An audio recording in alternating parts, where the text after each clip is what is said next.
ulijue mzuri kile uko. Que tu te connaisses véritablement ce que tu es. Kupitia mahubiri. En passant par la prédication. Amen. Amen. Mungu anaweza kukuzungumzia hali yako ya ndani. Dieu peut te parler de ton état intérieur. Mungu asifiwe sana. Kupitia ndoto, Mungu wewe mwenyewe anaweza kuonesha kile uko. Même par de rêves, Dieu peut te montrer ce que tu es. Kupitia matabiri, par des prophéties, Mungu anaweza kufungulia kile uko. Dieu peut te révéler ce que tu es. Amen. Sasa Mungu anaifanya juu ya nini? Maintenant Dieu le fait pourquoi? Alléluia. Amen.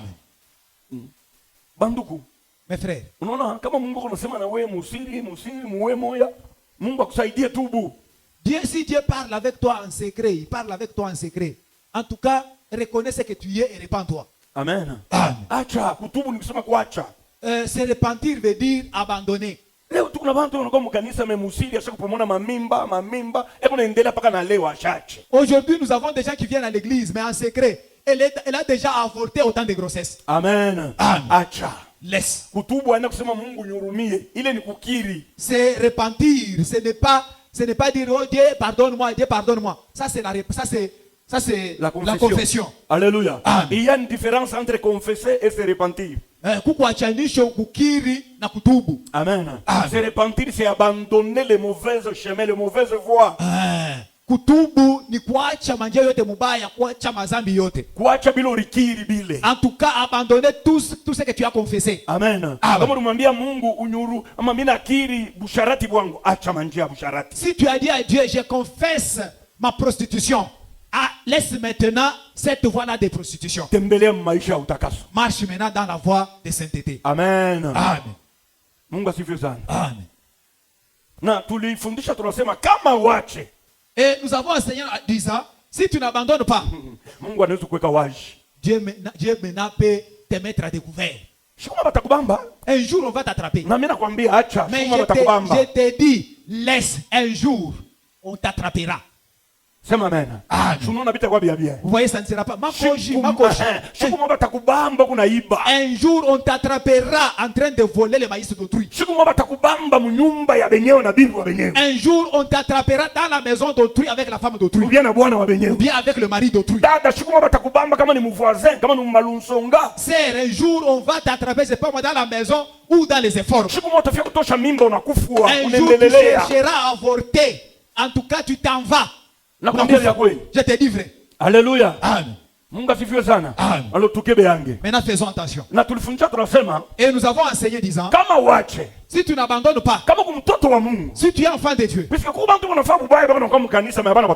mais parce que nous avons des gens qui font le mal, ils viennent à l'église mais ils ne sont pas enfants de Dieu. Si tu n'abandonnes pas, Dieu va te frapper. Dieu frappe ses siens, ses enfants. Il va t'akuapiza. Mungu atakuapiza mpaka vile mama ou bien baba anapikaka mtoto. Dieu va te punir comme papa ou maman ont toujours puni l'enfant lorsqu'il a commis des offenses. Ni alama ya kuiwia hapo batoto ba Mungu. Ça c'est un signe par lequel on va reconnaître les enfants de Dieu. Kama kuna mtu anafanya mpaka bubaya, Mungu asijinteresse naye. Mungu asimupike. Anakuweka tu katikati yetu. Na Mungu yeye kumuyua. Si vous voyez quelqu'un qui commet le mal, Dieu ne le frappe pas. Celui-là, il n'est pas enfant de Dieu. Il vient tout simplement à l'église. Amen. Amen. J'avais posé la question disant, maman, l'enfant de ton voisin, il se prostitue. Tu vas prendre un fouet pour aller de l'autre côté fouetter. Hein? Tu vas commencer comment? Si tu fais ça, on va dire, mais cette maman ici dans sa tête, ça ne va pas. Alléluia. Amen. C'est comme ça avec Dieu. C'est sien. Il ne les laisse pas. Il les fouette pour les retourner, les recadrer. Amen. Amen. Alléluia. Amen. En tout cas, ses propres enfants, Dieu les fouette. Fais attention. Si tu es de Dieu, un enfant de Dieu, laisse. Amen. Ça c'est l'enseignement qu'on avait déjà dit. Mais nous allons continuer avec l'enseignement qu'on avait. Que Dieu nous aide afin qu'on termine. Alléluia. Amen. Notre Père ne veut pas qu'un seul de ses petits se perde. Amen. Amen. Mungu apende. Dieu ne veut pas Hata mvile mwe mnalamusha leo mikono yulu mnasema mnaamini, mnakuwa batoto ya Mungu. Puisque imani ndio inatufuata kwa batoto ya Mungu. Même de la manière que vous là, vous avez levé vos mains, vous avez accepté d'être enfant de Dieu. Parce que c'est la foi qui nous justifie et qui nous fait enfant de Dieu. Mungu atapenda tena upoteye. Dieu n'accepterait pas que tu te perdes. Kupoteye ni kusema nini? Se perdre veut dire quoi? Kuluria tena mudunia. Rentrer encore, faire encore un pas en arrière dans le monde. Kuluria tena muzambi. Rentrer encore dans le péché. Zambi kunatupotesha mbele ya Mungu. Le péché nous fait perdre devant Dieu. Amen. Amen. Kupotea ni kuacha imani. Se perdre, c'est abandonner la foi. Tulifundisha ile maneno yote. Nous avons enseigné tout ça. Na tulisema ni nini kunapotesha watoto ya Mungu? Et nous avons dit qu'est-ce qui fait perdre les enfants de Ni Dieu? nini kunafanya mtoto wa Mungu anapotea? Qu'est-ce qui fait qu'un enfant de Dieu puisse se perdre? Écoute, alléluia. Alléluia. Amen. Mungu asifiwe sana. Amen. We baba, Toi papa, unaweza kupenda mtoto wako afunde. tu peux aimer que ton enfant puisse étudier. Unaweza kupenda mtoto wako kuwe na maisha ya bien. Tu peux aimer que ton fils ait une bonne vie. Mais yashipende. Mais lui ne veut pas. Shibi kwa? N'est-ce pas, ça existe? Amen. Oui. Funda masomo. Étudie. Hapa ningali mjima hapa. Pendant que je suis en vie. Amen. Hapa ningali napata mamoyen. En tout cas, pendant que j'ai encore des moyens. Tufunde. Étudie. Wewe kutaka kwako. Toi, ton vouloir, Ni mtoto afunde. c'est que l'enfant étudie. Maisha yake ya bien. Que sa vie soit bonne. Mais taifa ya Mungu. Mais peuple de Dieu, Inaweza kufika. ça peut arriver. Mtoto ule unatakia vizuri. L'enfant là pour qui tu veux du bien, Yashipende. lui ne veut pas. Utafani? Tu vas faire quoi? Alléluia. Yashipende. Lui ne veut pas. Yapende. Lui ne veut pas. Ashitake. Il ne veut pas. Mungu asifiwe sana. Amen. Mtoto mpotevu L'enfant prodigue, wakati babake alimupa utajiri, lorsque son père lui avait donné sa richesse, asikumwambia sema toka uende. il ne lui avait pas demandé de partir. Alléluia. Amen. Yeye alipenda ekale naye. Lui voulait qu'il reste avec lui. Amen. Anze kumwangalia na mkontrole. Qu'il puisse le regarder et le contrôler. Na yeye mtoto Mais lui, enfant, alipenda kutoka ende. il voulait le libertinage, il voulait partir. Amen. Amen. Kwenda kuishi mbusharati na mbulevi. Qu'il aille vivre dans l'impudicité et dans l'ivrognerie. Baba alipashi kufanya nini? Papa devait faire quoi? Mon frère, njoo pamoja leo hata mkanisa. Ndugu yangu, c'est pourquoi même aujourd'hui dans l'église, Amen. Mungu yashipenda tupotee. Dieu lui ne veut pas que nous perdions. Mais kuku bantu wengine. Mais il y a certaines gens Bobe kunapenda bende mbali na Mungu. et veut toujours l'égarement, aller loin de Dieu. Amen. Amen. Bobe kunapenda kwenda. Ils veulent aller loin. Kebahange. Amen. Ni nini kunalamuka ndani yako? Qu'est-ce qui se réveille en toi? Na tulisema kitu kia kwanza, Nous avons dit que la première des choses, tamaa ya mwili. c'est la convoitise de la chair. Tamaa ya mwili. La convoitise de la chair.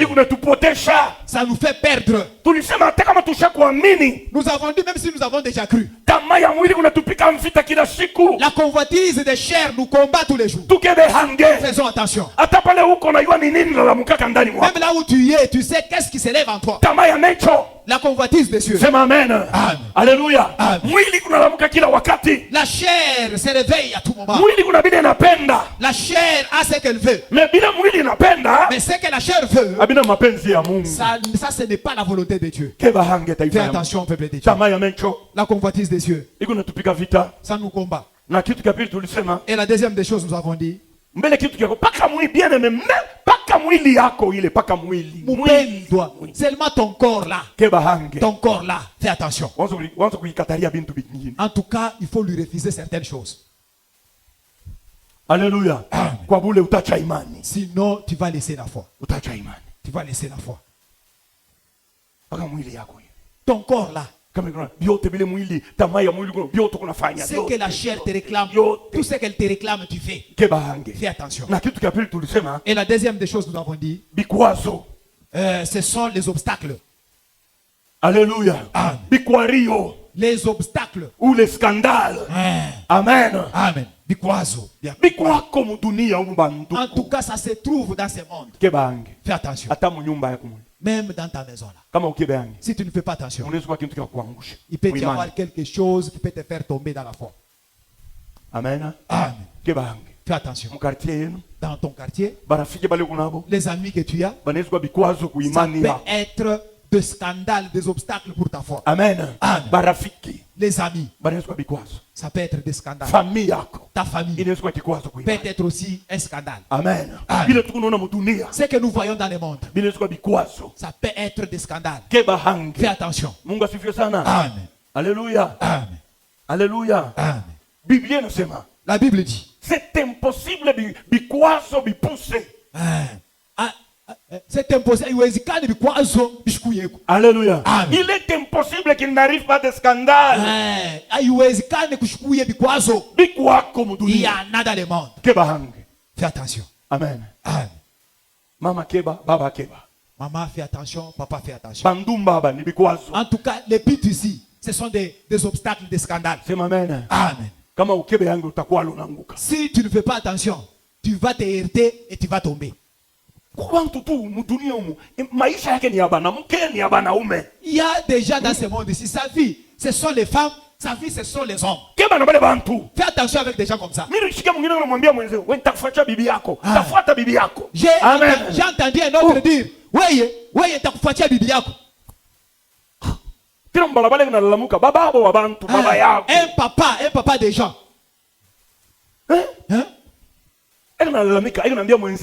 Il dit à son ami, toi, takufuatia bibi.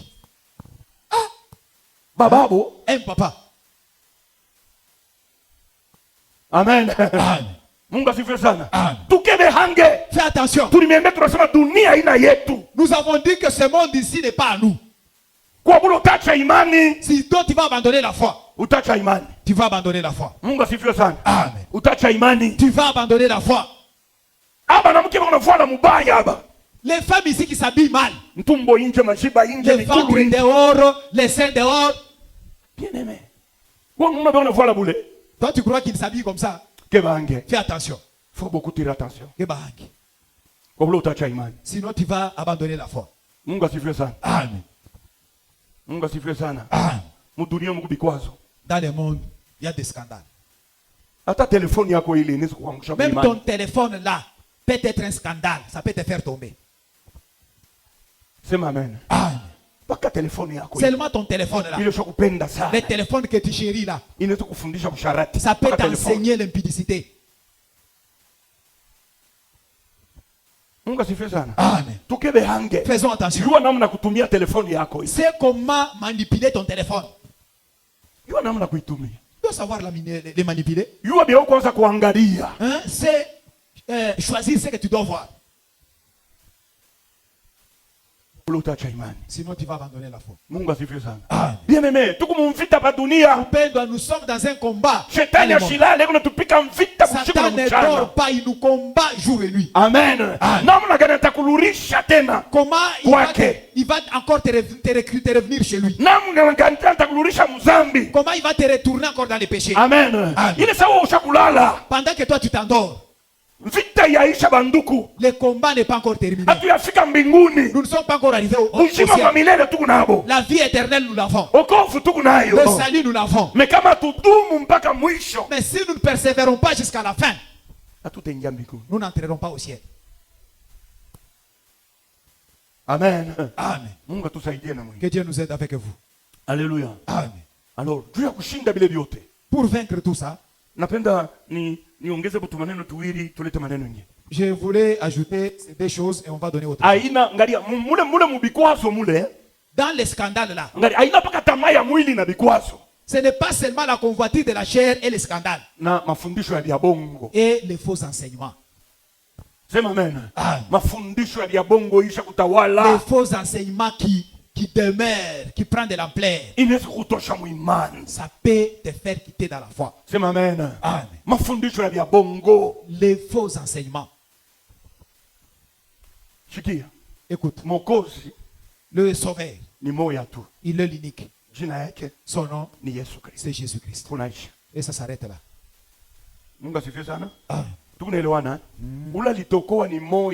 C'est lui qui nous a sauvés est unique. Ils ne sont pas deux. Jésus seulement. C'est celui-là qui est mort à la croix. Amen. Mais maintenant aujourd'hui, il y a beaucoup de sauveurs. Alléluia. Il y en a qui disent que c'est Branham qui les a sauvés. Il y en a qui disent que nous avons un Dieu des gens noirs.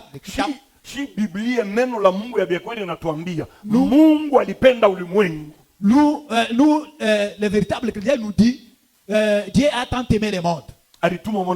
Il a envoyé son Fils unique. Afin que quiconque croit en lui, qu'il ne se perde pas, mais qu'il ait la vie éternelle. Jésus est notre sauveur. C'est Jésus qui est notre avocat, notre défenseur. Il parle devant notre Dieu. Jésus, c'est le chemin par lequel nous devons passer pour aller à Dieu. Que personne ne te parle d'un autre nom. Amen. Notre prière, nous, aujourd'hui, Papa Isaiah, nous faisons nos prières au nom de Jésus. C'est ce que la Bible nous dit. Ça ne nous dit pas autre chose. Ça ne nous dit pas prendre le sel, prendre de l'eau. Non. Tout ce que vous demanderez à mon nom, croyez que vous l'avez reçu et vous le verrez s'accomplir.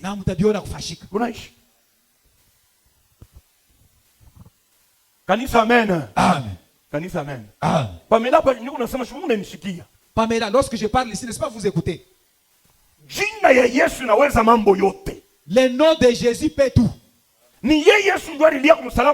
Tout est accompli. C'est Jésus qui a dit à la croix, yote mesha kuisha. Alléluia. Mafundisho ya bya bongo, les faux enseignements, ça fait perdre les gens. La Bible dit, au dernier moment, il y aura des faux prophètes et il y aura aussi des faux enseignants. Faisons attention. Une autre chose qui peut te faire perdre, si tu ne fais pas attention, ce sont les souffrances. Les souffrances ou même la bénédiction. La souffrance et la bénédiction. Les deux, ça peut te faire perdre.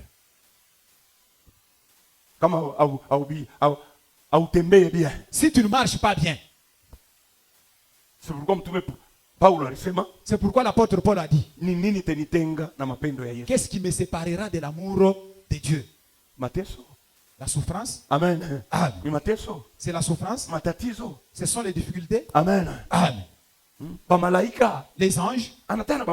Il a cité même les anges. Amen. Amen. Tirons beaucoup attention. Shetani kila anaweza kufukuzia amuimpose Yobu mateso ni njuu Yobu wakati atateswa amukane Mungu.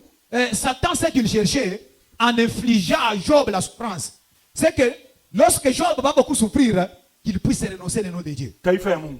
Peuple de Dieu. Atoko mateso. Même si tu traverses les difficultés. Bamba Yesu. Tiens Jésus. Usiache imani. N'abandonne pas la foi. Dumu. Persévère. Alléluia. Amen. Imani. Persévère dans la foi. Mungu atakusaidia. Dieu va t'aider. Alléluia. Hata Mungu anakubariki. Même si Dieu te bénit. Leo hata baraka hii unatosha watu. Aujourd'hui même la bénédiction ici fait tomber beaucoup de gens. Faisons attention. Et nous avons dit ceci la semaine passée. Maintenant nous allons faire comment? Nous sommes appelés à combattre pour notre foi. Tunahitajiwa kupiga vita juu ya imani yetu. Amen. Amen. Alléluia. Amen. Tusipiga vita mpaka juu ya bintu byetu. Ne combattons pas seulement pour nos biens. Tusipiga vita mpaka juu ya afya yetu ya mwili. Ne combattons pas seulement pour notre santé charnelle. Tusipiga vita mpaka juu ya batoto yetu manyumba yetu. Ne combattons pas seulement pour nos enfants et nos maisons. Tupige vita juu ya imani yetu. Combattons aussi pour notre foi. Alléluia. Amen. Combattons pour la foi. Prenons d'abord la Bible. Combattons pour la convoitise de la chair. 1 Pierre 2:11. La semaine passée, je vous ai donné 1 Pierre 11. 2:11. Ça dit quoi? L'apôtre Paul dit, je vous exhorte comme des visiteurs et des passagers sur la terre. Vous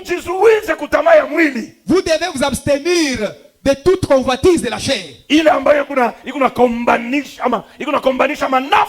Ce qui fait la guerre à l'âme.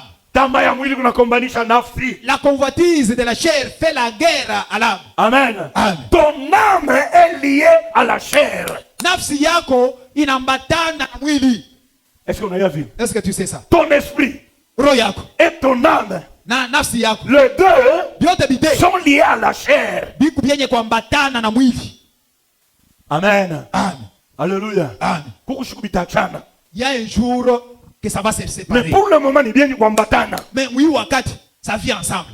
Nikupatie mfano. Que je te donne un exemple. Kama roho yako inafurahiwa, Si ton esprit se réjouit, mwili inacheka. en tout cas le corps. Reaction inaonekana kwa mwili. En tout Ndio vile. cas, la réaction se manifeste. Kama après. moyo wako una huzuni, Si ton esprit est attristé, itajimanifeste tena kwa mwili. ça va se manifester encore apparemment. Kama ni kulia, Si c'est pleurer, mwili inalia. en tout cas, le corps va pleurer. Amen. Amen. Est-ce que mnanielewa mzuri? Est-ce que vous comprenez? Kama moyo wako una huzuni, Si ton cœur est dans la tristesse, mwili inaanza kukonda. en tout cas, le corps commence à maigrir. Amen. Amen. Uyue ya kama C'est que na mama roho yako na nafsi ton corps et ton âme biko vyenye kuambatana kwa mwili. s'est attaché à la chair. Alors kama utiishe mwili wako, Maintenant, si tu n'apaisantis pas ta chair, tamaa ya mwili, la convoitise de la chair, au contraire itafanya repercussion ndani. ça va se répercuter à l'intérieur. Amen. Amen. Tamaa ya mwili La convoitise de la chair, itaafekte nafsi yako. ça va affecter ton âme. Sema amen. Amen. Mpaka vile kama kuna furaha ndani, mwili imejimanifeste na hiyo mwili matamaa yake inapikaka nafsi yako. Oui, de la même manière, lorsque tu es dans la joie, ça se manifeste. Même lorsque tu es aussi dans la convoitise, dans les péchés, ça se manifeste encore par la chair. Alléluia. Amen. Mungu asifiwe sana. Amen. Kujabstenir. Abstiens-toi. Kujikataria. Kujikataria. Tu dois t'abstenir. Kujikataria. Abstiens-toi. Alléluia. Amen. Kujikataria. S'abstenir. Mwili nalomba mimi nakatala. Le corps, la chair réclame. Mais moi je refuse. Alléluia. Amen. Nakatala. Moi je refuse. Mungu akupe nguvu. Que Dieu te donne la force. Ndio tunaomba utele wa Roho Mtakatifu. C'est pourquoi nous demandons la plénitude. de cet esprit. Hautaiweza kwa nguvu yako ya mwili. Tu ne réussiras pas par ta propre force charnelle. Sema amen. Amen. Sema amen. Amen. Alléluia. Amen. Sino kama tunaanza kubiweza mudunia. Sinon, on pouvait réussir ici dans le monde. Roho Mtakatifu ndio anatusaidia C'est le Saint-Esprit qui nous aide kumkatalia mwili. de refuser à la chair. Amen. Amen. Mungu asifiwe sana. Amen.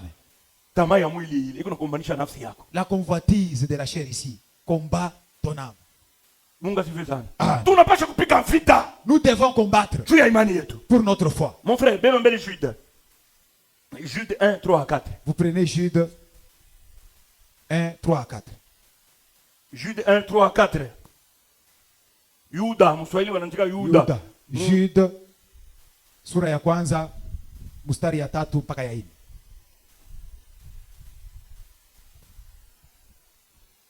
David awipate. Utuma vitabu tunala compliqué.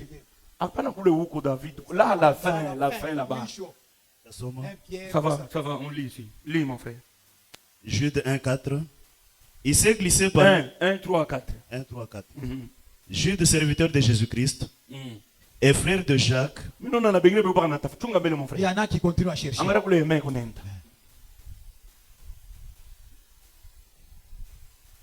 Angalia Jacques, un Pierre, deux Pierre. Oui, oui. Premier épître de Jean, après 3 deuxième Jean. épître de Jean, troisième épître de Après Jean. 3 Jean dans la après foi. 3 Jean Jogi. Là-bas à la fin. 1 Jean, 2 Jean, 3 Jean. Kisha Jude. Ko bengine basa Biblia mnalala na Yuda na kalaka. Ni mu Nouveau Testament ba. Mu Nouveau Testament. Ni ka papier kama wewe. Amen. Amen. Soma mon frère, soma. Oui. David. Bien-aimés, Wapendwa, comme je désirais vivement vous écrire au sujet de notre salut commun, saa vile nilianza kutaka kumianjikia juu ya imani ile tunayo shibote. Amen. Amen. Alléluia. Amen. Imani ni moya. La foi est unique. Alléluia. Amen. Shibote tunamwamini Yesu Kristo. Nous tous nous avons crié en Jésus. Hakuna ndio kuna imani hapa mubangambo. Il n'y a pas les uns avec leur foi dans les aïeux, Bengine wanaaminia Kimbangu. les autres dans Kimbangu. Imani yetu ni moya ndani ya Notre Yesu foi Kristo. est unique en Jésus-Christ. Twende mon frère. On y va. je me suis senti obligé de le faire Nilisikia mpaka tu niandike. afin de vous exhorter à combattre pour la foi, Juu nilisubutishe mupige mvita juu ya imani. qui a été transmise au sein une fois pour toutes. Haleluya.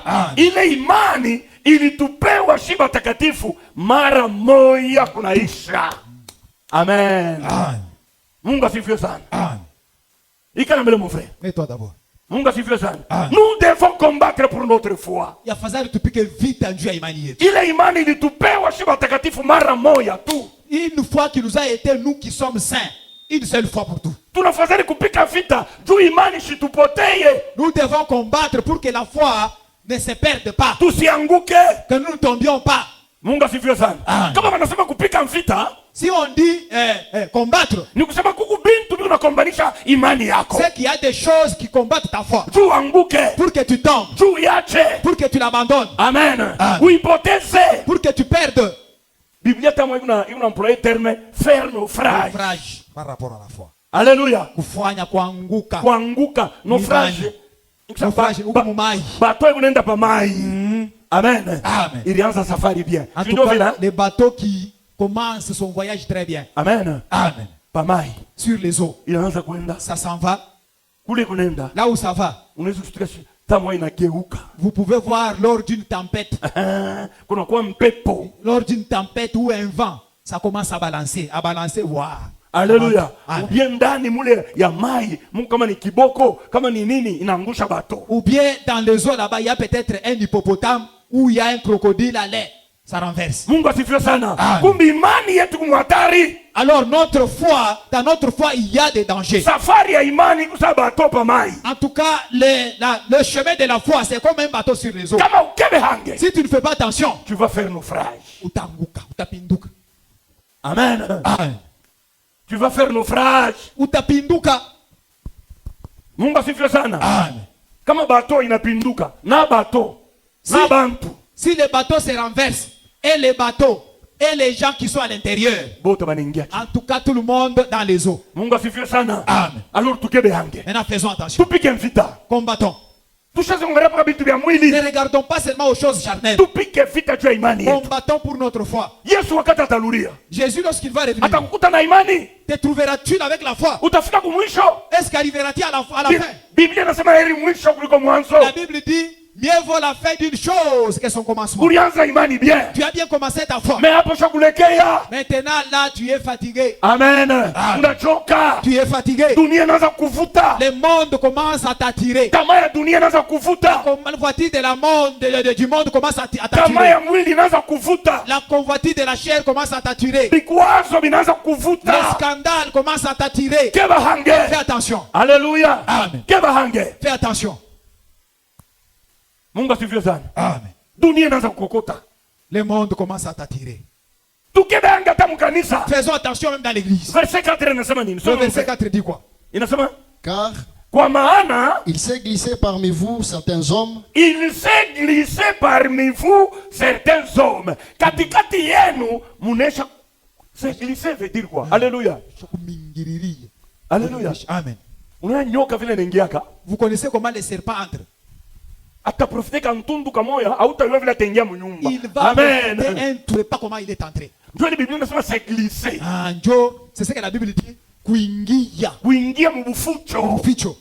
Amen. Amen. Kuingia bakone. En tout cas, entrer sans qu'on te voie. Église tire beaucoup attention. Kanisa tukebe hangi. Même dans l'église. Hata ndani ya kanisa. Bantu bababa ndio basha kutuingililia katikati yetu. Il y a de mauvaises personnes. Basha kutuingilia mubuficho. Alléluia. Wanaanza kulabisha imani ya bantu Il bengi. commence à déranger, à détruire. Même dans la foi de certaines l'église. personnes. Hata ndani ya kanisa. Hata mkanisa. Hata mkanisa. Haina paka Ce nje. n'est pas seulement Hata l'extérieur. mkanisa. Même dans l'église. Tunasema bantu bengine. Nous pouvons avoir d'autres gens. Abamini bien. Ils n'ont pas bien cru. Alléluia. Amen. Abatembee mutakaso. Ils ne marchent pas dans la sainteté. Ni batumishi ya shetani. Ce sont les serviteurs du diable. Basha kutuingililia mkanisa. Ils se sont déjà infiltrés. Shini mambo tunaiona leo. N'est-ce pas? Ce sont des choses que nous voyons aujourd'hui. Alléluia. Amen. Unasikia paka frère anapacha seri mimba Vous mkanisa. entendez seulement Alléluia. tel frère a engrossé tel sœur. Malgré ce que nous prêchons ici. Ijapokuwa Biblia tuko na ubiri. Malgré ce que nous prêchons. Ijapokuwa Biblia tuko na ubiri. Amen. Amen. Tuna bantu wengine wanapenda kugeuka. Nous avons certaines personnes qui ne veulent pas changer. Abi. Abi. On n'a pas semblant. Ushakupika na position. Tu fais même la position. Utashimama. tu vas te tenir debout. Amen. Keba hange. Fais attention. Quand on a oublié keba hange. Au moment où nous prêchons, fais attention. On ne soit pas montre moi kanisa mkiro na ngara abini bibi. Alléluia. Faites y avoir un monsieur ici. Mais où on a là mshingi. Il regarde Abi ici, en tout cas. Pas où toi Gabriel Abi. Je vais t'accompagner chez vous. Kanisa ma français. À la sortie ici, oh non non, Abi, je vais t'accompagner. Ananza ma français. Ah oui, kwenu. Hein? Toi, tu ne connais pas chez toi. Il faut pas y accompagner. Il faut que lui t'accompagne. Malgré ce que nous parlons, il y a des incrédules au milieu de nous. Même si vous parlez de l'impudicité, même si vous parlez de l'ivrognerie, même si vous parlez de la médisance, même si vous parlez du mensonge, lui il est là, il regarde, il dit, je reste, j'y suis. Amen. Faisons attention. Dans l'église, ça ne veut pas dire que tout le monde est parfait là-bas. C'est faux. Si nous raisonnons comme ça, nous nous trompons. Amen. Même parmi les disciples de Jésus, Judas était là. Un apôtre voleur. Un apôtre. Mutume muibi. Muivi. Moïbi. Mutume muivi. Un apôtre muivi. Mutume traître. Un apôtre munafiki. Même dans l'église, on peut avoir des traîtres. Nous pouvons avoir des traîtres. Alléluia. Vous faites tout pour que l'œuvre de Dieu aille de l'avant. Lui à côté là, il est en train de refroidir les gens. Alléluia. Tu es un traître. Un apôtre tueur. Un apôtre tueur. Faisons attention. Amen. Faisons attention. Même dans l'église. Il peut y avoir des gens qui ont de mauvais enseignements. Amen. Frère. À l'église, tu es engrossé comment? Un frère. Tu avortes comment? Toi. Alléluia. Tu as avorté comment? Et un homme comme ça, si vous ne faites pas attention, il va instruire, il aura son école, toujours à l'église. Alléluia. Amen. Faisons attention. Amen. Amen. Papa Isaïe. Papa Isaïe. Faisons attention. Tu peux devenir voleur à l'église. On t'a enseigné seulement ici. Tu peux devenir impudique toujours dans l'église. Mais garde bien ta foi. Amen. Écoute. D'abord, la première des choses. Est-ce que nous comprenons? J'étais venu à l'église, c'est pour que je sois sauvé personnellement, individuellement. Malgré que la Bible nous enseigne la communion fraternelle. Mais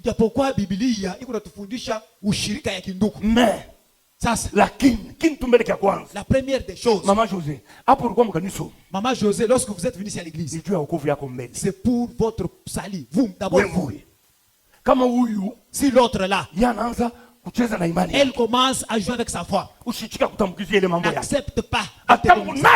Même si elle est dans une même église avec toi. Alléluia. Est-ce que vous comprenez? C'est comme lorsque vous allez à l'école. Petit Josué. D'abord tu pars à l'école.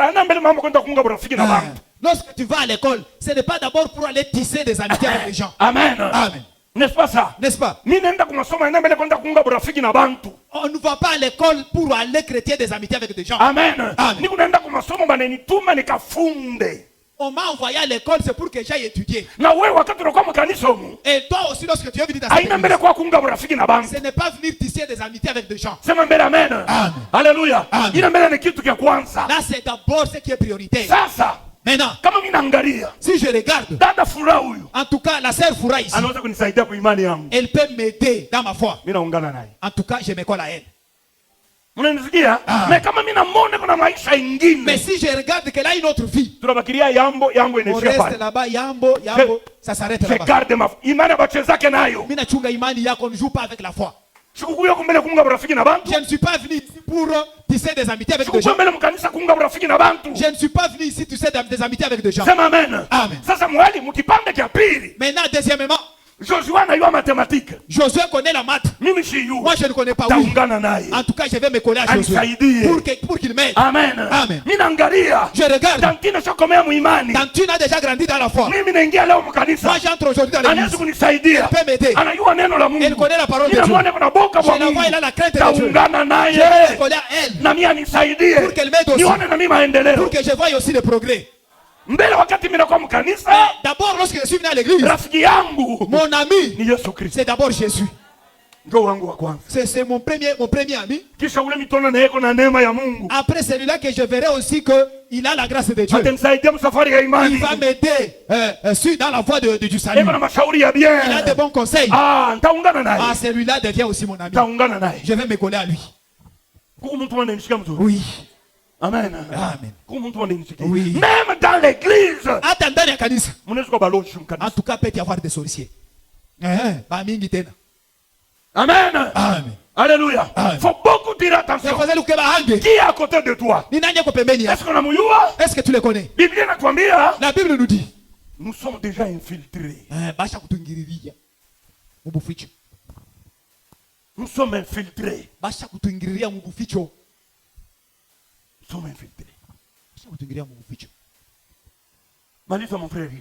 Il s'est glissé parmi vous certains hommes dont la condamnation est écrite depuis longtemps. Bo hukumu yabo malgré banakuwa katikati yetu hukumu yabo yenye kuandikiwa tangu zamani.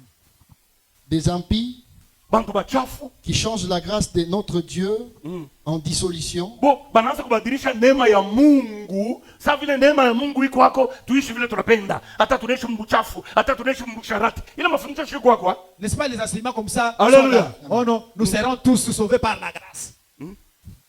Jires huyu anasimama tu anaanza mafundisho. Jires se tient. Tu commences les enseignements Mkanisa. dans l'église. Hata vile pastor. Oh non, même ce que les pasteurs enseignent là. Hakuna mtakatifu. Il n'y a pas de saint. Tutaokoka wote kwa Nous neema. sommes pudiques et les ivrognes.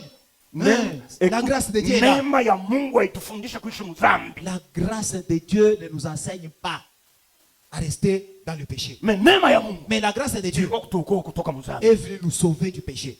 Juu neema kwako tuishi vile tunapenda. Parce que la grâce est là qu'on vive comme on veut. Mais non. Papa, Tiro beaucoup attention. Alors, mais des gens comme ça, ils se sont déjà infiltrés, glissés. S'ils ne sont pas ici à l'église, ils sont même dans d'autres églises. Ils vont te dire, ah moi aussi, je suis chrétien et je chante. Je chante dans les pélépétos. Mais toi, je chante dans les pélépétos. Je suis dans tel chorale. Maintenant, regarde la vie de cet homme-là. Ce n'est pas conforme à la parole de Dieu. En tout cas, combattons pour notre foi. Combattons pour notre foi. N'abandonnons pas notre foi. Garde ta foi.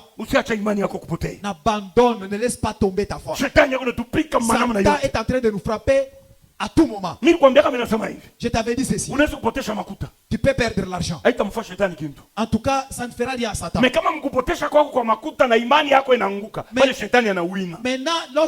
dans cette perte-là, si tu perds aussi ta foi, là, Satan est dans la joie. Alléluia. Et il s'est enrichi. C'est pourquoi tu rimba pas chrétien jusqu'à la mort. C'est pourquoi nous avons chanté même si je passe le moment de souffrance, il y a ukosefu, il y a magonjwa, le temps de maladie, je reste chrétien. Je garde ma foi. Je garde ma position en Jésus-Christ. Amen. Vous vous croyez que du temps de Job, il n'y avait pas de devin? Il n'y en avait pas.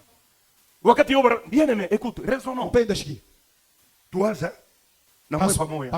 Pensons ensemble. Un jour,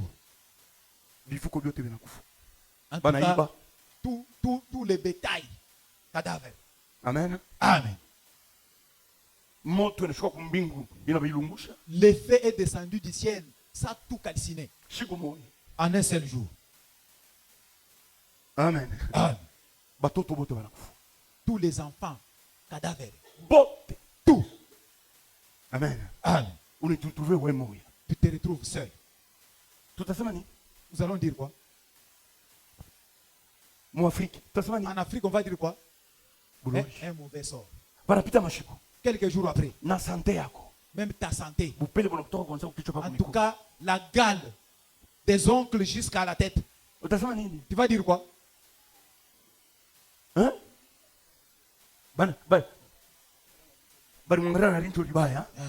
En tout cas, Ni mashishi. on m'a Ni mashishi. regardé Sio avec bantu un wanasema mauvais ka. œil. Ça, Ni mashishi. ça c'est un mauvais œil.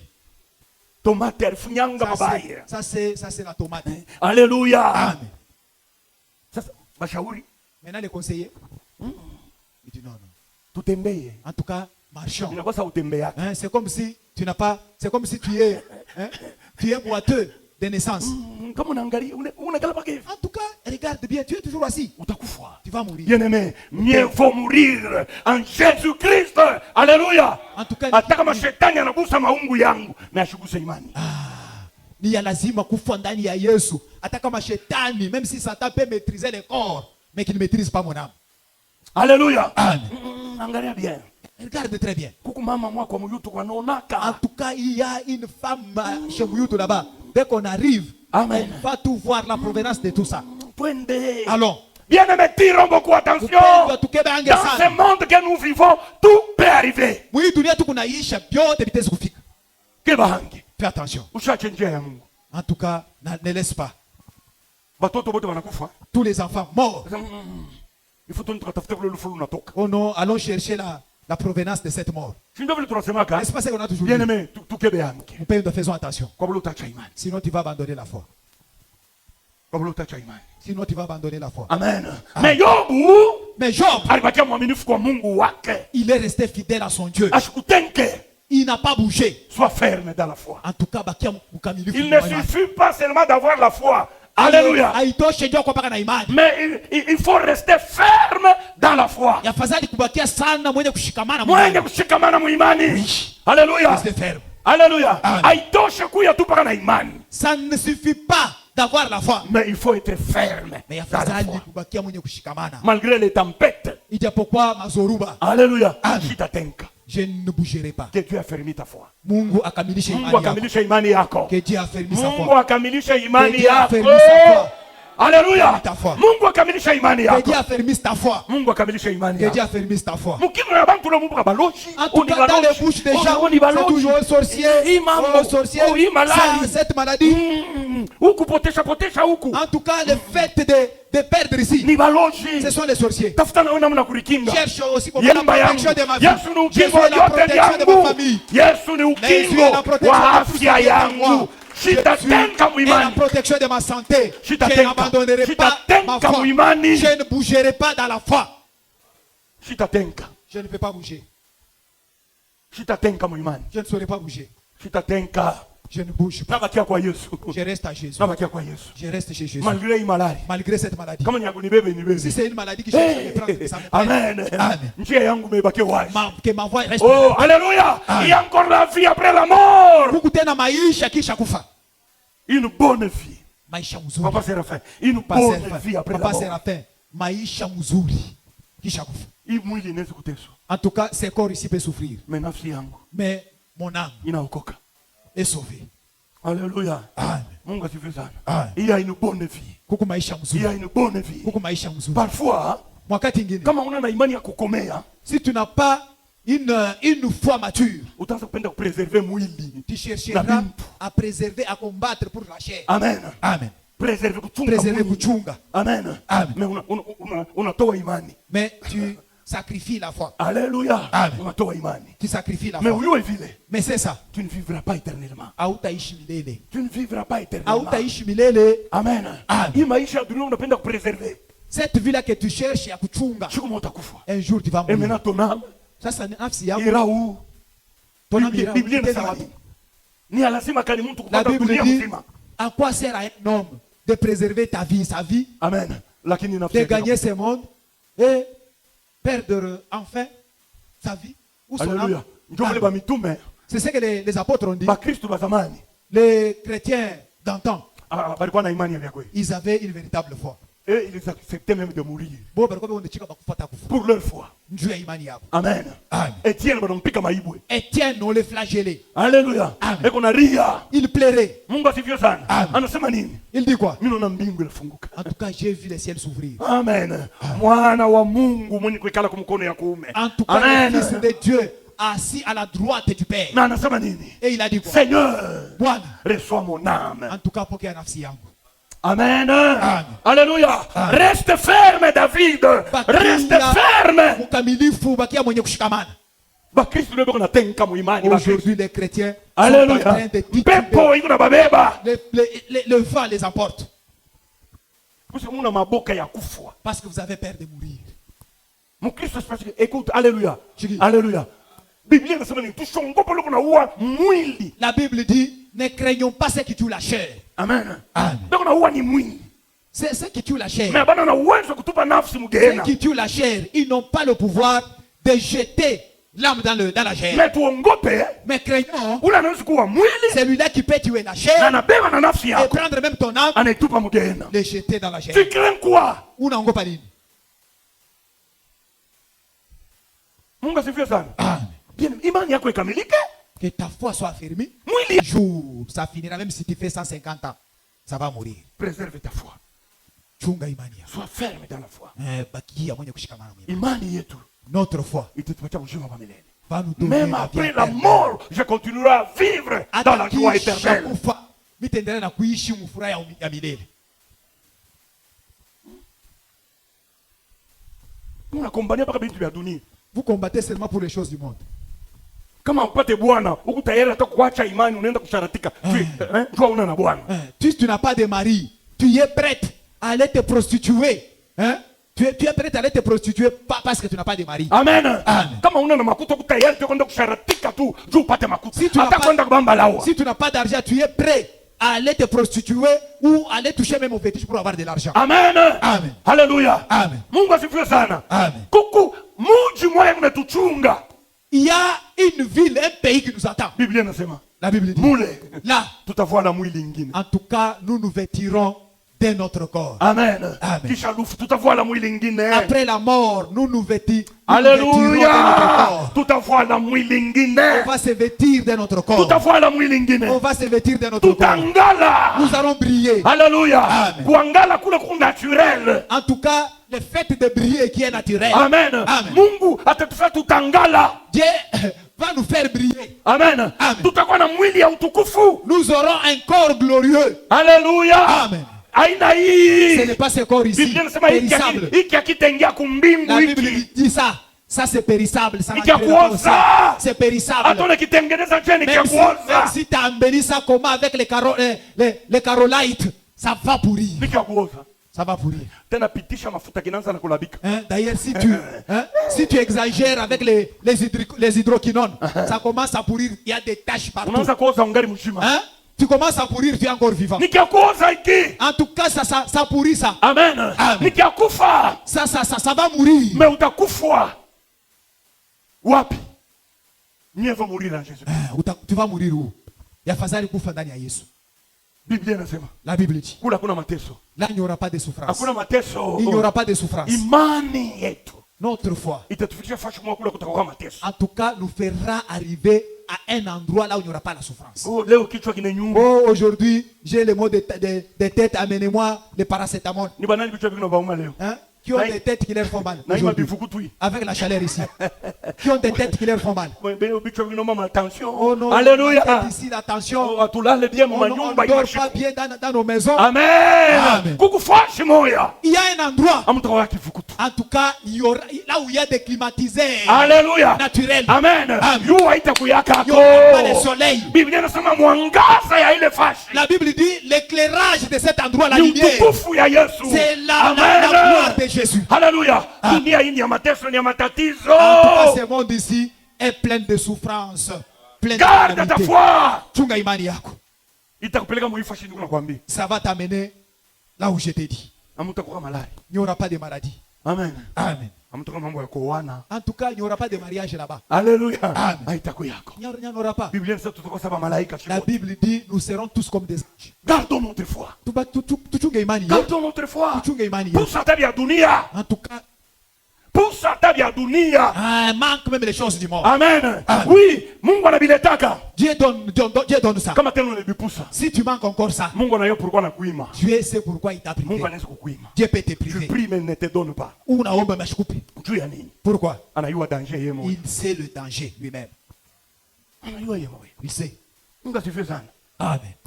Furahiwa na ile kunayo. Réjouis-toi avec ce que tu as. Si Dieu ne te donne pas comme aimé, furahiwa na ile kunayo. Ashikupatie ça amen. Réjouis-toi avec ce que tu as. Amen. Amen. Est-ce que unanisikia mzuri? Est-ce que vous écoutez? Hapana kujama sana mwana mpotevu baba pako nipe baba Papa, comme Amen. l'enfant prodigue, papa, donne-moi. Amen. Donne-moi aussi. Kisha kumupa Après avoir réussi, bila mpotesha nenda mbali na baba. en tout cas, il s'est égaré, il est allé loin de son père. Alléluia. Amen. Ni nani ule Mungu anapachaka kutubu ya kulia? Ni nani? Ni nani? Qui Ni nani ule Mungu Reçoit. anapachaka kutubu ya kulia katikati yetu? Qui a quand même des habits pour s'habiller. C'est qui? Tufurahi mbele juu ya hili. Réjouis-toi d'abord pour ça. Tufurahi mbele juu ya hili. Réjouis-toi d'abord pour ça. Mungu asifiwe sana. Amen. Tufurahi mbele juu ya hili. Réjouis-toi d'abord pour ça. L'amour de l'argent. Mapendo ya pesa. Amen. Amen. Kutaka kutajirika. En tout cas, vouloir s'enrichir. Kunapotesha bamingi. En tout cas, ça a perdu beaucoup de gens. Kunapotesha bamingi. Ça a perdu beaucoup de gens. Kupenda kuya saa. Kupenda kuya Vouloir saa. devenir comme tel. Kupenda kuya Vouloir saa. devenir comme Alléluia. Moïse. Amen. Na mimi nivoile ça David. Là, que je m'habille comme que je m'habille. Le costume là qu'a David. Inko chiangu. Voyez, le costume ici. Inafaa mia. Ah, ce costume, oui, ça dirait papa. Hein? Il a cao. Na hivi natu. Oui, Mia. les souliers ici. Ni unabivoile. Oui, il s'habille. Mimi napotesha nini? Il a perdu quoi? Il a cao. Miaka. Mimi nasema miaka. Oui, papa. Miaka. Oui. Même hata 10 ans. Oui. Na leo ni unabivoile. Yo vile kuna voile. J'ai perdu quoi? Anapotesha nini? Inatoka tena paka bien. Je n'ai rien perdu. Ashipoteshe kitu. Vouloir avoir toujours. Vouloir. Penda kupata. Utabamba na lawa wewe. Tu vas toucher au fétiche. Utatoa na watoto. Tu vas sacrifier même les enfants. Furahi na ile Mungu akunakupa. Réjouis-toi avec ce que Dieu te donne. Utatokea mwizi. Utakuwa mwizi. Tu deviendras voleur. Utakuwa escroc. Tu seras un escroc. Utatokea mtu wa mandeni. Tu seras un débiteur. Mandeni fashi yote. Yasho kulipa. Furahi na vile Mungu anakupa. Réjouis-toi avec ce que Dieu te Kama kuna donne. fasha kulala, furahi. Si tu as un endroit là où poser ta tête, réjouis-toi. Kama kuna biakulia, kama kuna furahi Tu as mbele ya ile. mangé, tu as des habits, réjouis-toi de Si ça. Dieu veut, Kama Mungu anataka. il va encore augmenter. En tout cas, ataongeza tena. Oui. Tamaa yenu kupenda pa kuvua. La convoitise là, Utatokea msharati, utatokea msharati dada. Utatokea msharati. Tu seras impudique. Hein? Avec 100 hommes. Ni paka huyu unyushie kwa ile ensemble. Wewe ni kibao chenu. Unaenda. Unafika unyushie kwa mapapa. Cedric habari. Cedric. Unipe comme 1000 francs. Unipe comme 1000 francs. Baya toi ile na. Un mauvais enfant. Unipe comme 1000 francs. Donnez quoi même 1000 francs. Unipe comme 1000 francs. Dans ton argent, les gens ne bouffent pas. Amen. Amen. Wewe ni kibao wewe mwanaume. Unipe comme 10. Toi, c'est vraiment mauvais que tu vois un garçon. Toujours la main comme ça. Amen. Acha ile hali. Laisse t'étaler. Utapotesha na bubikira wako. Tu vas perdre même ta virginité. Mnajua? Vous savez, Atupotesha mpaka imani. on ne perd pas seulement la foi. Mambo ya zambi. Dans le péché, Haina mpaka imani inapotea. ce n'est pas seulement la foi qui se perd. Même ton argent Attends, makuta yako. inaweza kupotea juu ya Ça zambi. peut se perdre pour le péché. Même bubikira wako Même ta virginité, utabupotesha. tu peux perdre ça. Même ta vigueur Attends, nguvu yako, unaweza kuipotesha juu tu ya peux zambi. perdre ça à cause du péché. Amen. Amen. Makuta yako ya kwanza kufanya provision. Papa Isaya, uko na uzo kuna iparnie. Bandumba banaona kuikulia tu, aba itumiki yake, bana ikulia. Papa Alléluia. Isaiah, ton argent là-bas, tu peux même mettre dans la caisse, même faire des provisions, même construire. Mais les putes commencent à vous faire. Il pas qu'on a fait $100, on a l'état. C'est ce que nous dit la Bible. Proverbe 5. Proverbe 5. Prenons d'abord Proverbe 5. Tu peux même les messages sur la table. Haina mpaka imani tu kunapotesha. Ce n'est pas seulement la foi que nous perdons. Amen. Amen. Haina mpaka imani. Ce n'est pas seulement la foi. Proverbe 5. Mezali sur la table. Kama tunaanzia ku 3 à 13. Wendo Si kasome nous kwa commençons à partir du verset 3 à 13. Mais si tunaanzia pa 7, Mais nous allons commencer à 7.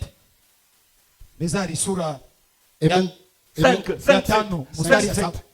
Et maintenant, Sasa, mes fils, angalia. Salomo eko naleta mashauri kunasubutisha mtoto asema keba ange na huyu mwanamke mgeni, les femmes étrangères. Salomon est en train de donner des conseils. Mwanamke ndumba kaaba. Faites attention avec Keba cette na yange. Usifuate ile misemo yake ya mzuri ya butamu. Keba hange. attention avec la pite, avec ses paroles douces.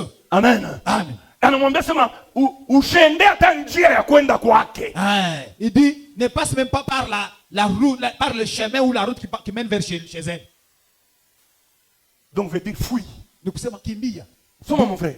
Écoutez-moi et ne vous écartez pas des paroles de ma bouche. Éloigne-toi du chemin qui conduit chez elle. Amen. Amen. Éloigne-toi du chemin qui conduit Vers chez elle. mwanamke kahaba. Kaba. Papa. Papa. Hata kama beko nasema ni ngambo ya banaume, mimi na wewe mwanamke keba ange. Même si on parle des hommes, même toi aussi la femme, fais attention. Hakuna bandumba paka banaume na wanamke bandumba. Il n'y a pas de pite seulement des femmes. Na Même les bandumba. hommes aussi pite sont Alléluia. là. Amen. Beko wako. Sont là. Les Ushende munjia ile ya kwenda kwake. ne passe même pas par la route qui mène vers chez elle. Kama unaiosha muinjia mnadala mwanaume mwana ni chokozaka. Pourquoi unaenda paka kule? Amen. Si toi tu sais que sur cette route ici, il y a un garçon qui m'a toujours dragué, taquiné. Toi tu vas toujours là-bas. Unabichaka paka ile nchi. Tu vas toujours là-bas. Donc quelque C'est part que toi aussi tu veux. Unapenda ile ma. Amen. Unapenda ile ma. Alléluia. Amen.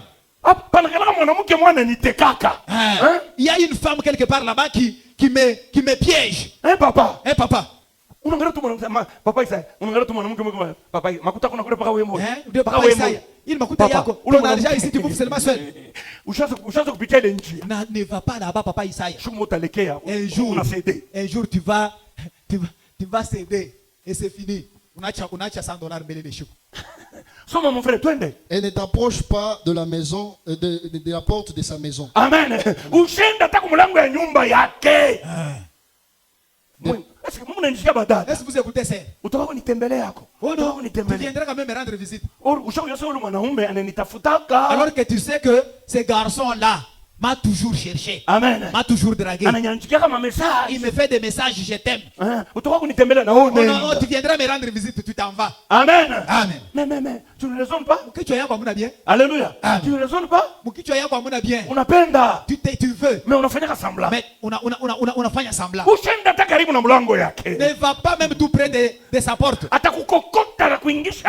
Alléluia. Munyumba. Il va te faire entrer là-bas. Écoute. Kama mpepo msharisha kubamba mtu, il est capable de tout. En tout cas, si l'esprit d'impudicité a déjà saisi quelqu'un, il perd toutes les sensations d'un homme. Akili nampoteaka. L'esprit s'en va. Anakosa kambushi kampungu. Il devient comme un bouc. Amen. Na mubantu akaka kana sawa na kwabo. En train de sauter. C'est comme ça que certaines personnes se présentent. Ushende karibu na mlango yake. Il va même pas tout près de sa porte.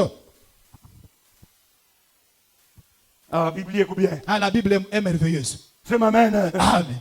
Kama mtoto wa Mungu unanishikia. Si tu es enfant de Dieu, tu m'écoutes. Soma mon frère. De peur que tu ne livres ta vigueur à d'autres. Alléluia. Amen. Boka ni nini? Usipeleke bien-aimé nguvu yako uilivre kwa bantu bengine. Unajua kubale banamke bandumba asharatika na mwanaume moya. La crainte c'est quoi? Que tu ne donnes pas toute ta force. La crainte c'est quoi? Il y a des femmes, elles ne se prostituent pas seulement avec un seul homme. Alléluia. Amen. Unaweza kulivre nguvu ya maisha yako. Tu peux livrer la force de ta vie. Banaanza kuitumikisha mbuloshi. On commence à utiliser ça dans la sorcellerie. Amen. Amen. Kebange. Fais attention. Soma mon frère. Et tes années à un homme cruel. Na miaka yako kwa mtu mwe mukali mubaya. Kuku miaka ya bantu bengine unapunguka juu ya mabusharati. Amen. Amen. Miaka yako inaanza kupunguka. Tes années vont diminuer à cause de l'impudicité. Wewe unaona sema ni mwanamke, kumbe ni mwanamke mloshi. Amen. Toi tu crois que c'est une femme. Unasharatika naye una mampepo, bado unakata miaka. Alors que c'est une femme impudique. On est en train de couper les années. Biblia Island tunasema fouiller l'impudicité. La Bible ne ment pas. Busharati ni bintu Fouille vibaya vya mingi. Alléluia. Dans l'impudicité, il y a beaucoup de choses. Bernard, miaka yako inaweza kupunguka juu ya busharati. Frère Bernard, tes années peuvent diminuer à cause de l'impudicité. Unaweza kuwa possédé na mampepo juu ya ule mwanamke unaenda kusharatika naye. Tu peux être possédé des esprits à cause de cette femme qui s'est prostituée avec toi. Louis. Tu sais, elle s'est déjà prostituée avec combien de C'est femmes? un exemple, ma soeur. Hein? Ma soeur. Pas toi. Toi C'est un exemple. Tu es une chrétienne. Toi, tu es une sœur chrétienne. Huyu dada huyu. La sœur ici. Amen. Amen. Huyu jina yake ni Esther. Esther. Mais huyu tunasema ni kapinga. Mais l'autre, Amen. nous parlons, c'est Kaping. Hein, Louis. Ule kapinga ule. La kapingala. Malgré buzuri bwake. Malgré sa beauté. Ashakusharatika na banaume bakila namna. Elle s'est déjà prostituée avec les hommes de toutes les couleurs. Bote bale bashakumwacha mampepo. En tout cas, tous ces hommes là-bas ont déjà déposé leurs esprits en elle. Amen. Amen. Wewe na wewe kama unaenda kusharatika naye. Toi aussi, si tu vas te prostituer là-bas, Munakabulana. vous vous prostituez. Mon Et vous akabulana partagez mampepo. les esprits. Kuku bantu bashaka posséder jutu ya busharati. Il y a des gens qui sont possédés à cause tellement de l'impudicité. C'est pourquoi la Bible nous dit fuyez l'impudicité. Busharati bakombanake nabo. La Bible dit Babikimbiaka. Kimbia Busharati, on ne fait pas la guerre à l'impudicité, on fuit. Tu vas perdre. Utapotesha. Kuku mwingine unasharatika naye banabeba bati yako. Il y a un autre Amen. qui te prostitue avec elle. On prend toute ta chance. Alléluia. Amen. Étoile yako enenda. En tout cas, ton étoile s'en va. Kuku mwingine unasharatika naye unabakia ndumba maisha yako yote mjima batako wako. Un autre qui te prostitue avec lui, tu restes pute toute ta vie. Amen. On ne te prendra jamais en mariage. Papa, kuku mtu mwingine unasharatika naye. Papa, il y a une autre femme, tu te prostitues avec elle. Ndoa yako sitakuwa tena stable. En tout cas, ton mariage devient instable. Pas comme Makelele. La manière dont vous êtes calme, j'espère que vous m'écoutez. Vous voulez munawakia kimia. Mina comprendre que munashiki. Kebange. Fais attention.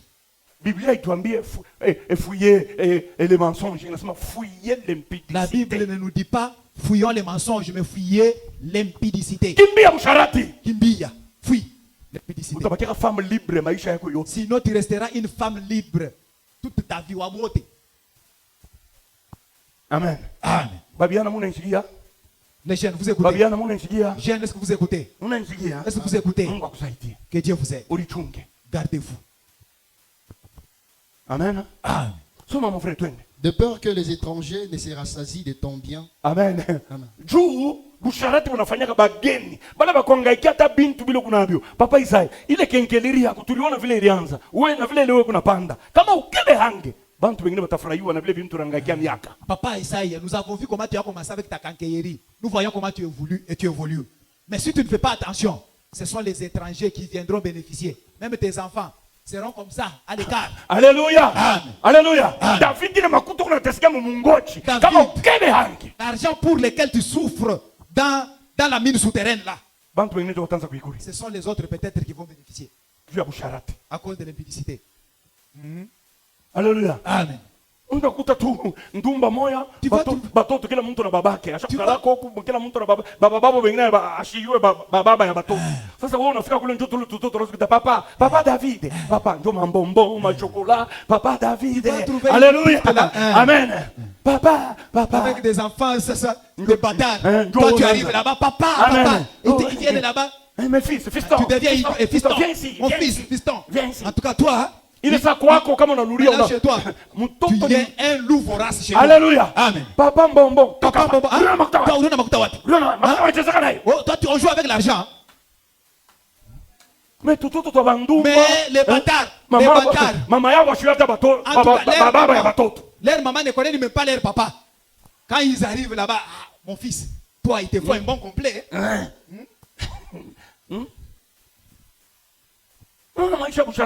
Vous voyez la vie d'impudicité, comment ça se présente. Mon frère. Lis. Et du produit de ton travail dans la maison d'autrui. On va bouffer ça ailleurs. Lorsque je parle, en tout cas, tu es en train de raisonner. C'est que tu as déjà perdu. Est-ce que tu ne peux pas mettre un terme? Tu raisonnes, papa. Je sais, je lis dans ton cœur. En tout cas, oui. Unawaza. Lakini ile makuta ifashi kuyenga taka nyumba pa muyutu. En tout cas, les produits de ton travail, ce sont les autres qui bouffent. Mon frère. Lis. De peur que tu ne gémisses près de ta faim. Là, quand la force se termine, à la vie de ta vie, tu n'as pas au chéri. Raisonner. Bibi yangu, paka weye ndio mshakupenda. Weye. La force s'est déjà terminée. Profitez. Tu n'es plus rien. Unaanza kujemira la fin de ta vie. Tu commences, unaanza kuriaria kumwisho wa maisha. Mwisho wa maisha yako. Soma mon frère. Mikuu ya bibi yako. Quand ta chair et ton corps se consumeront, Wakati mwili yako banaikuria inesha nguvu. Unatokela raisonner. Twende mon frère. et que tu ne dises, Na unaanza kusema comment donc ai-je pu haïr la correction? kama tantishikia kabla unaweza kuniambia. Si j'avais écouté ce que tu me disais. C'est trop tard, hein? Isha kupita.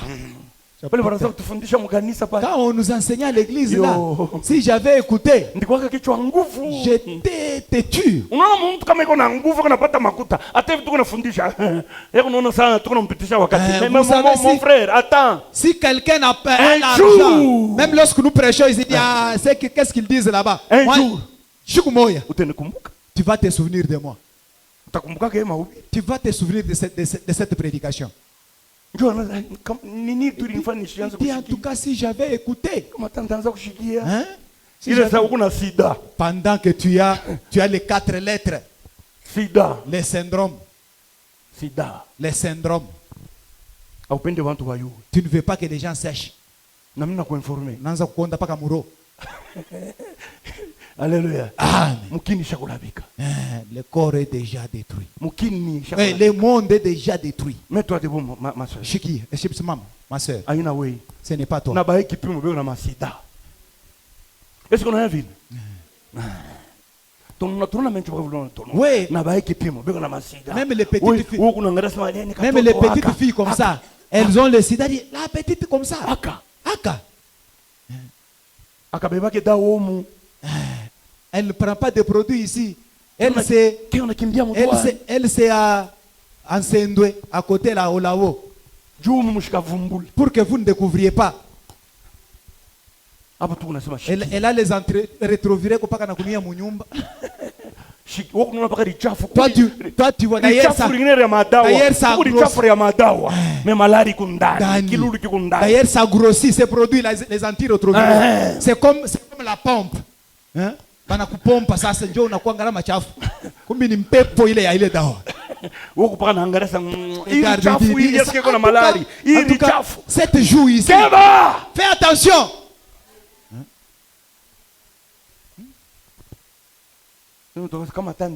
Et d'ici j'avais écouté. Trop tard. Ushakuisha. Kama. Bintu bwana shukuru mu maungu. David, soma. Et comment mon cœur a-t-il dédaigné la réprimande? Juu ya nini turo yangu ilianza kunichukia ile sababu inanishauri bego inanikemea. Pale ushakuwa malari. Là tu es déjà malade. Les histoires circulent dans le corps. Mwili shakwenda ndeke. Le corps est déjà tout autre. Mwili shakwenda ndeke. Le corps est déjà fatigué. Les gens qui venaient tout le temps là, qui te jetaient des fleurs, quand ils te regardent, même la démarche a changé. On regarde ailleurs. En tout cas, si j'avais écouté. Je suis belle. Dit maintenant, oh non, niko mzuri. Partout on me cherche. Partout. Bantu bote wananitamani. Attends. Que Dieu t'aide. Sinon, ça sera trop tard un jour. Itakuwa Soma mon frère. Comment ai-je pu ne pas écouter la voix de mes maîtres? C'est ça. C'est nous ici qui t'enseignons. Ne pas prêter l'oreille à ceux qui m'instruisaient. Peu s'en est fallu que je mon frère, si nous allons vers la fin là, la Bible dit bois l'eau de ton source. Kunywa mai ya kumutoni yako ya kukishima yako. Oui. Papa Isai. Mukakeyeri mule unaujisha. Unaujisha unaujisha magharibi. Unatosha kuna kunywa majiba ya bujito. Hapana ile. Ce n'est pas ça. Kuna mai ya mkishima yako. L'eau de ta source. Kuna mkishima yako. Bois l'eau de ta source. Tu ne vois pas l'eau de la source d'autrui comment cela se présente. Tu connais ta source? Ta source? Hein? lazima kuna shikia. Ah, vous écoutez. Kuna maya mkishima yako. Bois l'eau de ta source. Kishima yako. Ta source, Elena. c'est Hélène. Il Il ne faut pas aller boire dans toutes les sources. Tu bois ici, tu bois là-bas. Bernard, bois l'eau de ta source. Papa Isaiah, l'eau de ta source. Papa Muki, Papa Muki, Papa Séraphin, Papa Séraphin, Eli, ta source. Vous, vous n'avez pas de source. Vous n'en avez pas. Amuyachimpa.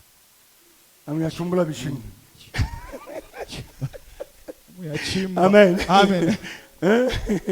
Alléluia. Amen. Guilain. Guilain, tu en as. Ayachimba.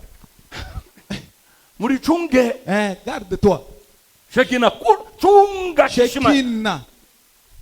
Attends ta source. David. Chunga manjembe bien. Alléluia.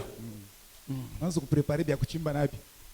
Mungu asifiwe sana. Amen. Biblia iko bien. La Bible est merveilleuse. Kuna maya mkishima yako. Bois l'eau de ta source. Ushende ukishima kingine. Bishima bingine ndio ya uchungu. Biko na mamalari. D'autres sources, c'est ta mère. Il y a des maladies, des microbes. Toi aussi la Alléluia. Toute personne vient boire toujours chez toi. Alléluia. Garde-toi jusqu'à ce qu'on va te marier. Sinon, tu vas perdre beaucoup de choses. Et la foi, et les choses de ce monde, et la santé. Tu vas perdre ça à cause de la vie d'impudicité, à cause de la vie de la convoitise des choses de ce monde. Si tu ne veux pas éviter d'autres obstacles, certains scandales, il faut les éviter et fuir. Vous passez outre, vous fuyez. Refuse certaines choses. Jésus avait refusé. En tout cas, change que ces pierres deviennent des pains. Il a refusé. Amen. Oh, si tu m'adores, je te donnerai le monde entier. Jésus a refusé. Ce n'est pas seulement Jésus. Joseph lui aussi avait refusé. Il avait refusé de se prostituer avec la femme d'autrui. Mungu akupatie nguvu de commencer à éviter les scandales. Alléluia. De refuser, de renoncer. Amen. Amen. C'est que la chair te réclame, que Dieu te donne la force de refuser. Attache-toi aux choses de Dieu. Là, tu vas gagner. La chose des choses que je vais te dire, attache-toi aux choses de Dieu. Attache-toi aux choses de Dieu. Attache-toi.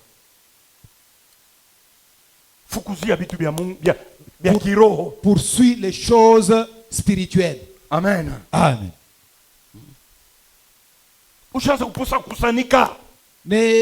Ne rate pas au culte. Alléluia. Amen. Ne manque pas, ne rate pas au culte. En tout cas, ne rate pas d'écouter la parole de Dieu. Attache-toi aux choses de Dieu. Tu ne tomberas pas. Amen. Amen. Je te donne le dernier passage. Nous arrêtons ici avec cet enseignement. Romains 8. Roma sura ya 8 verset 5 mstari ya 5 à 9 mpaka ya 9. Andika. Écrit. David dit, amen. Shika ile terme wanasema pale. Église, amen. Munivumilie kutuisha. Patientez, on va terminer. Romains 8 5 à 9. Romains 8, 5 à 9, nous lisons au nom de Jésus. Amen. Ceux, en effet, qui vivent selon la chair s'affectionnent aux choses de la chair, tandis que ceux qui vivent selon l'esprit s'affectionnent aux choses de l'esprit. Et l'affection de la chair, c'est la mort, tandis que l'affection de l'esprit, c'est la vie et la paix. Car l'affection de la chair est inimitié contre Dieu, parce qu'elle elle ne se soumet pas à la loi de Dieu, et qu'elle ne le peut même pas. 8. Or, ceux qui vivent selon la chair ne sauraient plaire à Dieu. Amen. Amen. Verset 9. Pour vous, vous ne vivez pas selon la chair, mais selon l'esprit. Si, du moins, l'esprit de Dieu habite en vous, si quelqu'un n'a pas l'esprit de Christ, il ne lui appartient pas. Amen. Amen. Shangilia connaît l'amour. Acclame pour la parole de Dieu. Ben, c'est moi. Affection. 9, hein? 8, 5. 8, 5. En fait, ceux qui se conforment à leur nature propre. Amen. Amen. Mon français, ceux qui suivent. Dans d'autres français, on dit Affection. kuambatana, Manaki kufuata. Paka bintu bya mwili. suivre les choses charnelles. Mon français, suivre. Dans d'autres français, on dit kufuata. Amen. Amen. Wendani yako. Toi, à ton intérieur là. Amen. Amen. Usha kuambatana paka na mambo ya mwili. Tu es affectionné, attaché toujours aux choses du monde. Mungu asifiwe sana. Amen. Mafilme, Les films, masérie, les séries, téléphone. les téléphones. Ndio mambo yako. C'est ça ton problème, toi. Amen. Amen. Kama ni muziki ya dunia, Si c'est la musique mondaine, ndio mambo yako. c'est ça ton problème. Mungu asifiwe sana. Amen. We mambo ya makuta. Toi, l'argent. Pale banataya tu makuta ndio pale huko. Là où on cite l'argent, c'est là où tu es. Mon frère, Ndugu yangu, hapana kufuata mbele tamaa ya il mwili. ne faut pas d'abord suivre la convoitise de la chair. Mungu asifiwe sana. Amen. Mungu asifiwe sana. Amen. Biblia inasema La Bible dit l'affection de la chair c'est la mort. kupenda mwili ni kufa. Amen. Kama unapenda paka bya mwili, paka Si bya tu aimes seulement les choses de la chair, kuvala bien, s'habiller très kulia bien, bien. manger bien. Oui, donc distraction byako bio ni paka mafilme manini. Toi, Hauna na temps ya c'est le kuomba. film, tout ça, tu n'as pas le temps de prier. Amen. Amen. Soma Bible. Tu n'as pas le temps de lire la Bible. Mungu asifiwe sana. Amen. Hauna temps kusoma Bible. Tu n'as pas le temps de lire la Bible. Kuya kwa makutano we ni kupotesha. Venir à l'église pour toi, au culte pour toi, c'est perdre. Amen. Amen. Ni kupotesha. C'est perdre. Ni saa kwenda kutafuta makuta. C'est le temps d'aller chercher l'argent. Mon frère, que Dieu nous donne, nous aide.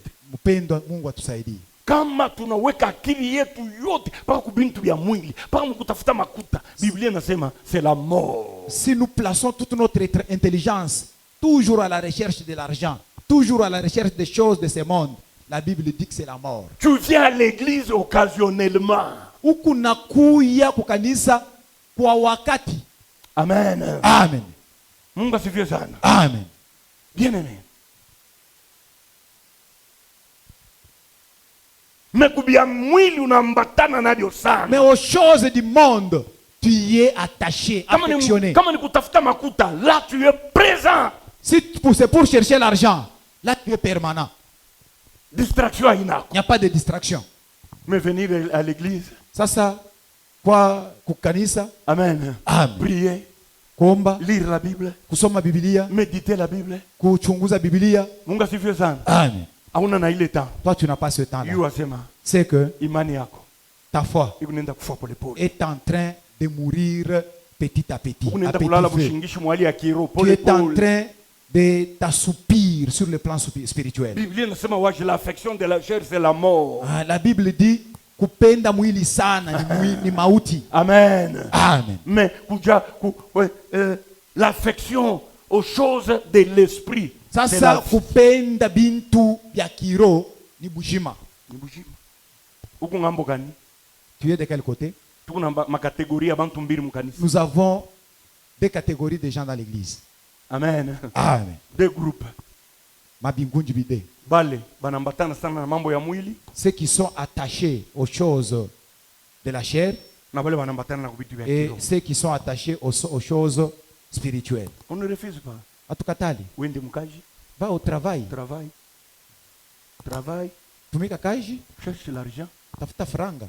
Mais 16 heures, Mais à 16 heures, minaenda kumakutano. je vais à l'église. Amen. Amen. Mimi sema tuache mambo ya église. J'ai dit, laissons l'affaire de l'église. Amen. Amen. Minenda kumakutano. Je vais Minenda au culte. Minenda kuungama. Je vais au culte. Amen. Me réunir. Sitabaki nitafuta paka vya mwili. Je ne resterai pas seulement en train de chercher les choses charnelles. Alléluia. Amen. 16h minenda kumakutano. À 16h, je vais au culte. Mungu asifiwe sana. Amen. Dimanche. Le dimanche, Hakuna mtu atanilofasha. personne ne va me demander de m'absenter. Mungu asifiwe sana. Amen. Bien nimekule kanisa ilianzia. Mpendo, là où l'église a commencé, Baraza kuungama kila siku. ils se réunissaient tous les jours. Chaque jour. Tous les jours. C'est ce que dit la Bible. Hein, c'est ce que la Bible Chaque dit. jour. Tous les jours. David, David, tu pars au travail chaque jour. unaenda kukazi kila siku. Une semaine 5 fois. Ni banaimba ndaka kila siku kukazi. Chaque jour. Chaque jour. Levez d'abord vos mains. Chaque jour au travail. Chaque jour. En dehors de samedi. Chaque jour. Non, c'est en dehors de samedi. Chaque jour. J'ai dit chaque jour. Donc chaque jour, tu vois que tout lundi, même jusqu'à vendredi. C'est une vilain. Ah oui, oui. Bon. Chaque jour. Chaque jour, chaque jour. Amuchoke. Amuchoke. Vous n'êtes pas fatigué. Amuchoke, maman. Maman, tu n'es pas fatigué. Papa Séraphin, amuchoke. Ah, du lundi Papa au vendredi, tu n'es pas fatigué. amuchoke. Amuchuplendre. Vous ne vous plaignez pas. Batakuria. Et pourquoi vous vous plaignez? Maintenant, pourquoi mon arrière Quand nous aussi on met kama chez Naché tunasema chaque jour chaque 16 jour heures à l'église. 16 heures au kanisa. On attend chaque jour. Non, tu lances tout lundi. Ah, on commence seulement lundi. Jusqu'à vendredi. Jusqu'à Chaque jour. vendredi, chaque jour. Vous Vous allez voir comment vous allez pleurer. pourquoi museme nafsi yangu na yo kama mishende kungama itakuria nini? Hein, pourquoi vous ne disiez pas mon âme, hein, si je ne pars pas, je vais manger quoi? Mon âme va manger quoi? Hein, nafsi yangu itakuria Puisque nini? la nourriture de l'âme, c'est la prière et la parole de Dieu. Chakula ya nafsi ni neno la Mungu. Et maintenant, papa, Sasa, unasema batakuria nini? hein, papa Raphaël, tu as dit, ils vont manger quoi? Et maintenant, wakati Mungu Sasa. analofa ukanisa, Lorsque je m'absente à l'église, eta ya amu yenu ikuche. l'état de votre âme est comment? Washorokore. Hein? Vous voyez, hein? Non, hein? Miripenda tuwaze. Alléluia. Je voulais qu'on pense. Batakuria nini? Ils vont manger quoi? Utafikia batoto chakula? Je cherche C'est aux enfants à normal. manger. Sinon, C'est ça. oui, il faut aller Être travailler. responsable, oui, oui. Sinon, batoto batakonda. Sinon, les enfants vont maigrir. Abatavuala bien. Ils ne vont pas bien s'habiller. Abatafunda. Ils ne vont pas étudier. Mungu asifiwe. Amen. Sasa na wewe mimi nakulurishia. Maintenant, toi aussi, je te pose la question. Wewe mukristo paka wa dimanche. Maintenant, toi, la chrétien seulement du dimanche. Nafsi yako ikuje. Ton âme est comment? Sasa zingine na dimanche nya ukuye. Peut-être même le dimanche absent. Eta ya nafsi. L'état de l'âme. Tu rendre compte. Sasa zingine mais maefei kwako. On ne se rend pas compte, mais les effets sont permanents, sont visibles. Alléluia. Amen. Ndishika ndugu mwana nasema J'ai entendu un frère dire, alianza kulofa kwa kanisa kuna ashende tena kwa kanisa. il s'absentait à l'église, il ne venait pas encore au culte. Bien aimé, même si uku kimya, Mpendwa, même si tu es calme, mais maefei uku naishikia ndani yako. les effets, tu les sens en toi. Iko spirituel, haina palpable hivi C'est kumwili. spirituel. Charnellement comme ça, ce n'est pas visible. Amen. Amen. Ule ndugu anasema nini? Ces frères-là dit quoi? Asa mimi nashikia mwili naanza kunilamuka mnamna En tout moya. cas, j'ai senti Karibu que nyanguke mzambi. la chair s'est levée d'une manière extraordinaire. Mwili Au point de prendre temps. le dessus. En tout cas, mwili na tawala. Amen. Amen. Ya kirota na mishibishikie. Je ne sentais plus encore les choses spirituelles. Juu ya nini? Pourquoi? Akwanza tena kuungama. En tout cas, ils ne se réunissaient pas.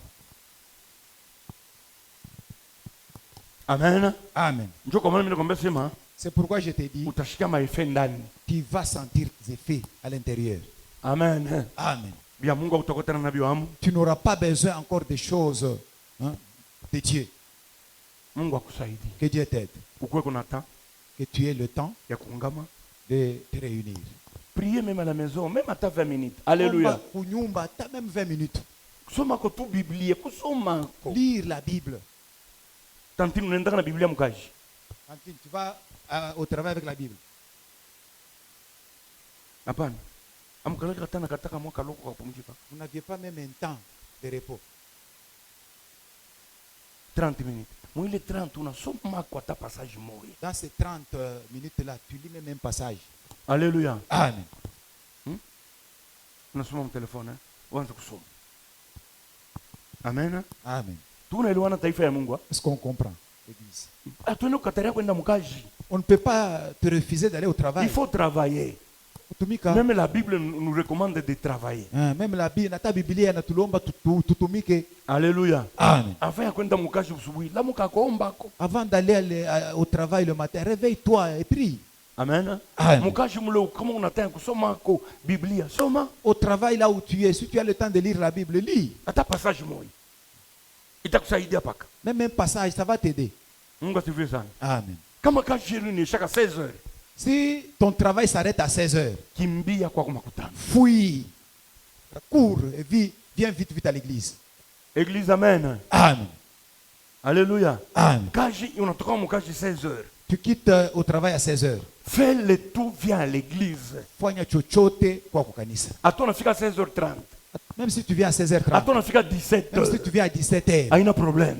Ce n'est pas compliqué. Kizuri Quand même tu es là. unaungama, unashikia kwa neno la Mungu naomba. Quand même tu t'es réuni, tu as écouté la parole et tu as prié. Unarudi kwa kumla. Tu rentres chez toi à la maison. Mungu asifiwe sana. Amen. Kama kazi ni yako. Si c'est un travail libéral, Amen. Amen. Weka discipline mkazi yako. mais de la discipline dans ton travail. Mardi Mardi, 16h mimi nafunga. à 16h, je ferme, Mimi naenda kwa makutano. je vais au culte. Amen. Amen. Jeudi Jeudi, mimi nafunga. je ferme. 16h 16h, mimi naenda kwa makutano. je vais au culte. Eli. Hein, Eli? Shekina. Shekina. Unakuwa na ile zoezi unaiacha.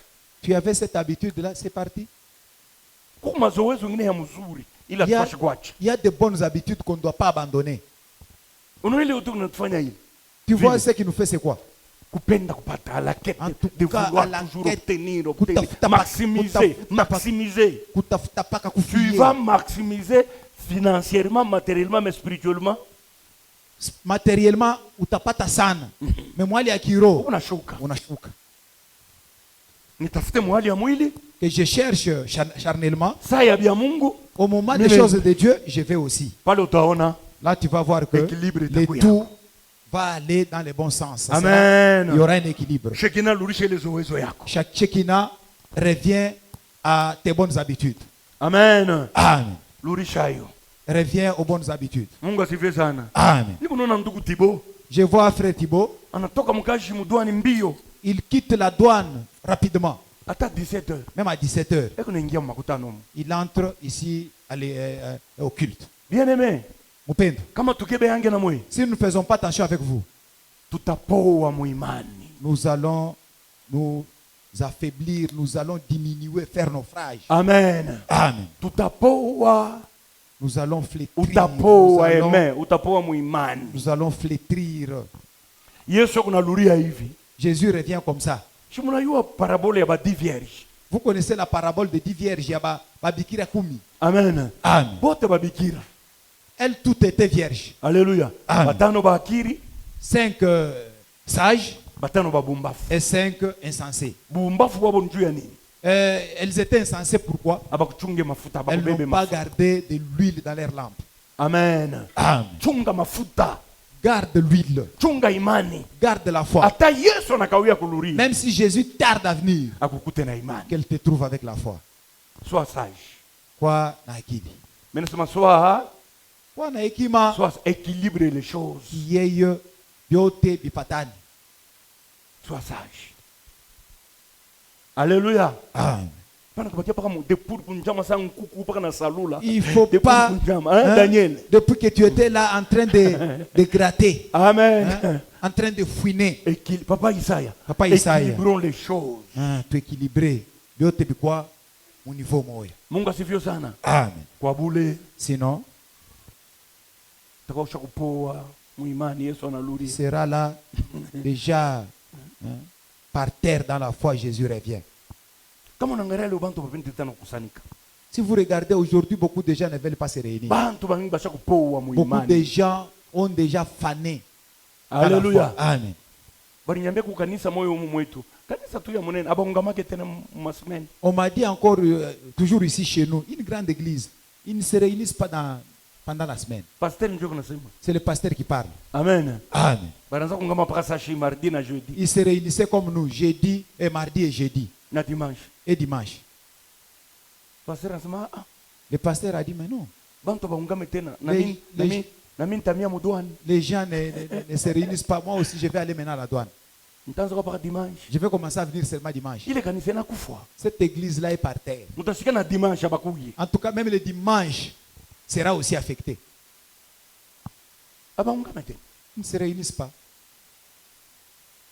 Pasteur sa bantu abakuye. Le pasteur qui dit les gens ne viennent pas. Safina Ça finit. ile malari shitubambe. Que cette maladie-là ne nous attrape pas. Amen. Amen. Ya kutafuta paka De kutafuta paka. toujours chercher. Amen. Toujours chercher. Tukebe yanke. Faisons attention.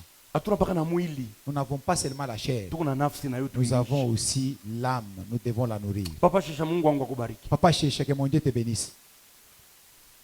Alléluia. Amen. Hauna paka na mwili una nafsi. Tu n'as pas seulement la chair, tu as aussi l'âme. Yawe kurisha. De nourrir, Yawe kuvika. de vêtir. Uipe nguvu. Donne-la la force. Amen. Amen. Uko na nafsi ya kutakasa kuna usha. Tu as l'âme de sanctifier, de Alléluia. laver. Hauna paka na mwili kuna na usha na kupenta, kupaka na iripenta Tu de n'as pas kurianza. seulement la chair, Kama ni le corps. kuripenta pata Que tu une heure dois du temps. laver, maquiller. Non, mon frère, ma Si tu soeur, commences à te non. maquiller, c'est 1 heure du temps, 2 heures du temps. Mais non. Lave aussi ton âme. Ça affiche tena nafsi yako. Lave aussi ton esprit. Ça affiche na roho yako. Amen. Amen. Yesu akukute kutayari. Que Jésus te trouve prêt. Ile malari shitubambe. Que cette maladie-là ne nous attrape pas. Mungu wangu amisaidie. Que mon Dieu vous aide. Roho Mtakatifu Que akusaidie. le Saint-Esprit vous Roho aide. Mtakatifu Que le amisaidie. Saint-Esprit vous aide. Mtakatifu Que le amisaidie. Saint-Esprit vous aide. Amipe Qui vous nguvu. donne la force. Kushimame Que muimani. vous vous tenez dans la foi. Alléluia. Amen. Kushimame. Que nous nous tenons. Mungu amibariki. Que Dieu vous bénisse. Mungu amibariki. Que Dieu vous bénisse. Mungu amibariki. Que Dieu vous bénisse. Huku mtu neno wa Mungu inamsaidia. Est-ce qu'il y a quelqu'un que cette parole a aidé? Amen. Amen. Rudisha mazoezo mzuri uliokuwa nayo wewe. En tout cas, retourne aux bonnes habitudes que tu avais. Kuombako, Prier, hata kwa kumlango, même chez toi à la maison. kusoma kwa Biblia, Lire la Bible. kwa kukusanyika. Venir se réunir. Amen. Amen. Kufikiri neno ya Mungu. Méditer la parole de Dieu. Mungu akusaidie. Que Dieu t'aide.